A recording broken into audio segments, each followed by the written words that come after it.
Hello everyone, আজকে আবার চলে গেলাম মা আর আমি অষ্টম প্রহরে। আমাদের বাড়ির এখানে আবার এক জায়গায় অষ্টম প্রহর শুরু হয়েছে।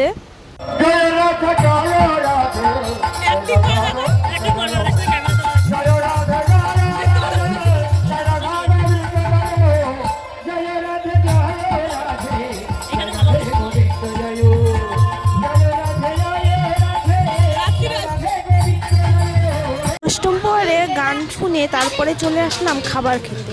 এখানে ভাত, ডাল, শুক্তো, আলু ভাজা দিয়েছিল, সেখানে ওটা খেয়ে নিলাম।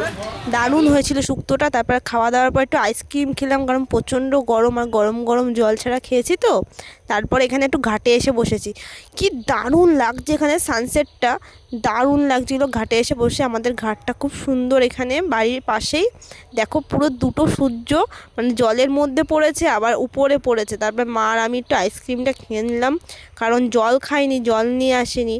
আর এই অষ্টম প্রহরে আমাদের জল দেয় না, জল ছাড়া খেতে হয় অষ্টম প্রহরে। এই পুকুরটা নাকি অনেক নাম করা পুকুর, সত্যিই তাই, অনেক পুরনো আর অনেক পুরনো। এই বটগাছটা অনেক পুরনো। তারপরে আমি আর আমার মা খাওয়া দাওয়া করে আমরা বাড়ির দিকে রওনা দিচ্ছিলাম। তারপরে সামনে দাঁড়িয়ে একটু কীর্তন শুনে নিচ্ছিলাম, যে একটু কীর্তন দেখে তারপর বাড়ির দিকে রওনা দিই। না দেখো, আবার নতুন দল ঢুকেছে কীর্তনের। এরা হচ্ছে নতুন, সবে ঢুকলো, সব দিকে প্রণাম করে তারপর এরা কীর্তন শুরু করবে। এদের ড্রেস আপ কি সুন্দর দেখো, আর কি সুন্দর প্যান্ডেল করেছে এরা, দারুণ হয়েছে এখানের কীর্তনের ব্যবস্থা। আমাদের এখানে আশেপাশে সেরকম কোনো অনুষ্ঠান হয় না, এখানে শুধু কীর্তনই হয়, এখানে হয় ওখানে হয়, প্রায় 10-12 জায়গায় শুধু এরকমই হয়।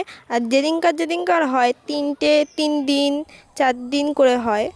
তারপরে আমি আর আমার মা বাড়ি চলে এসেছি। বাড়ি এসে দেখছি আমার ভাইয়ের জন্মদিন, কিন্তু আমরাই ভুলে গিয়েছিলাম আমার ভাইয়ের জন্মদিন, ওর মাও বলেনি আর খেয়ালও নেই আমাদের। তারপর বাড়ি এসে মা কোনো রকম করে পায়েস রান্না করেছিল, আর আমার মামাকে বলেছিলাম যা দোকান দিয়ে কেক নিয়ে আয়, আর আমার মামা দোকান দিয়ে কেক নিয়ে এসেছিল। আর আমার ভাইয়ের মোমবাতি নিবানোর দেখলা টেকনিকটা, আমার ভাই কিরম দুষ্টুমি করে। 2 বছর বয়সে এত ছোট বাচ্চা যে এত সুন্দরভাবে সেলিব্রেট করছে, এটা ভাবাই যায় না। অন্য বাচ্চারা তো কান্না করে, এমনকি সেটাকে মোমবাতি ছুঁই দেখে খুব ভয় পায় সব বাচ্চারা। জন্মদিনটাকে সবাই খুব ভয় পায়, ছোট ছোট বাচ্চারা। কিন্তু আমার ভাই যে এত সুন্দর করে সব কিছু সেলিব্রেট করছে, কেক কাটছে, মোমবাতি নিবাচ্ছে, ফু দিয়ে খাচ্ছে, এটাই অনেক, সত্যি বলতে। জন্মদিন মানে তো কেক কাটা না, জন্মদিন মানে হচ্ছে পায়েস খেয়ে ওর বাবা মার আশীর্বাদ নেওয়া, এটাই হচ্ছে জন্মদিন। কেক কাটাটা তো আমাদের সবে আসলো, সবাই প্রচলিত করে, তাই সবাই কেক এনে সেলিব্রেট করে। এবার মুনুকে একটু খাইয়ে দাও, মুনুকে দেখাচ্ছিস খায় না তোর ছেলে। দেখেছো আমার দুষ্টু ভাই কেক কেটে কিভাবে খায়।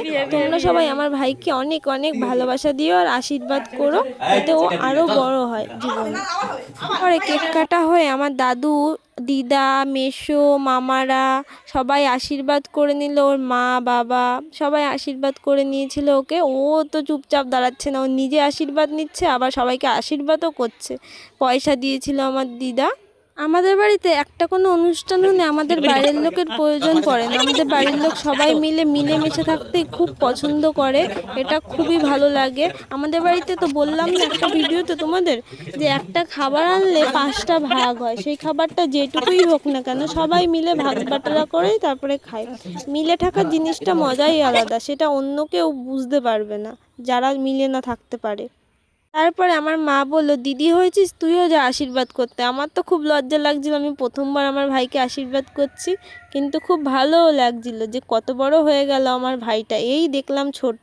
আমার ভিডিওটা এই অবধিই থাকলো, টাটা বন্ধুরা।